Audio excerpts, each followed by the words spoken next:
the question which was the most adrenaline-rich moment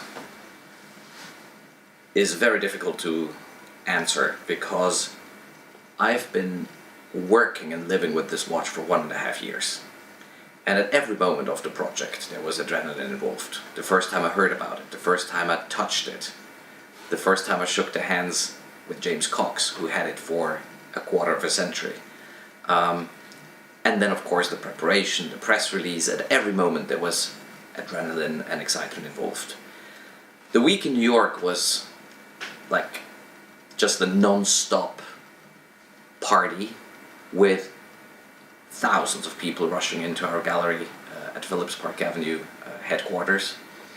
And it just increased the tension, the excitement, the anxiety. And the question, can we together do justice to this watch? I had very high ambitions and expectations, simply because I felt I owed it to the watch. And it's not a secret, who knows me, I was sleeping maybe 2, 3, 4 hours the days before the auction. And it wasn't the jet lag, it was simply I couldn't fall asleep, and then I woke up at 4 o'clock and my brain would just go, pull Newman, and I couldn't fall asleep anymore. And I remember it got just worse and worse for me until at about 5 o'clock on October 26. At 5 o'clock I suddenly felt how my body became extremely calm and extremely serene, where I tried to read my body, and my body basically said, look Aurel, you can't do anything anymore. Now it's done, you've done everything you could, and now you just close the chapter. When I went on the rostrum, the adrenaline rush came back, and the first 7 lots sold really nicely altogether. There was great buzz in the room, great atmosphere. The market was very responsive to our auction. And when lot 8 came, my body got completely rigid once again, because then I knew even a cuff at this moment could damage or undermine the success of this lot. Now everybody knows what happened. I had several absentee bids in the book, so I was very comfortable to say we already have a bid, so I didn't need to wait for the room to raise the first paddle. And then what happened was the famous $10 million, sir. And that threw me completely off the track, because I was prepared for a lot. I was prepared that the room may not react. I was prepared that it would just go for 30 minutes. That was the only thing I didn't expect.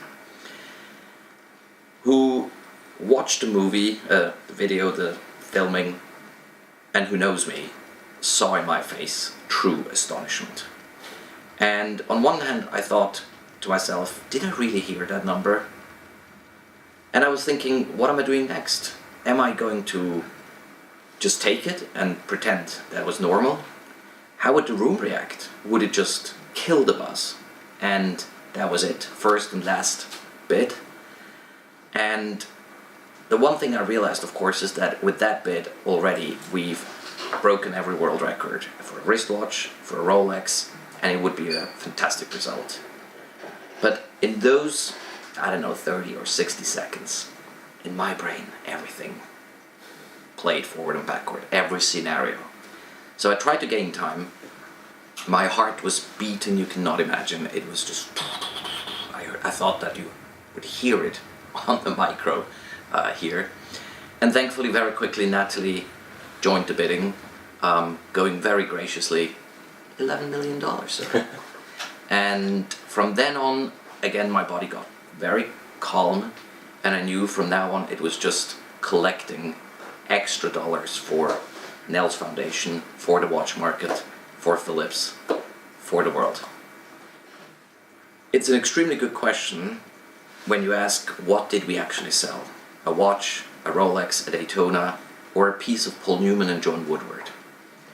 Of course, all of it is the answer. Truth is that since I'm really involved since 30 plus years into vintage watches, to me a watch was never an object.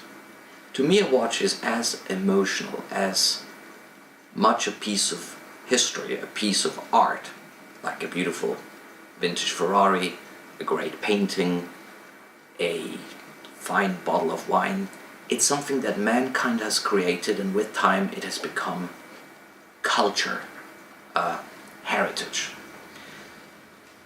The Paul Newman is a watch, but it is pretty much a mirror of the 20th century.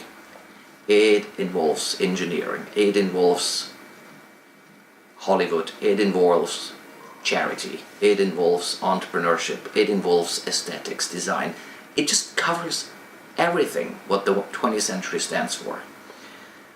During the preparation of the auction, I got very, very close to Paul Newman.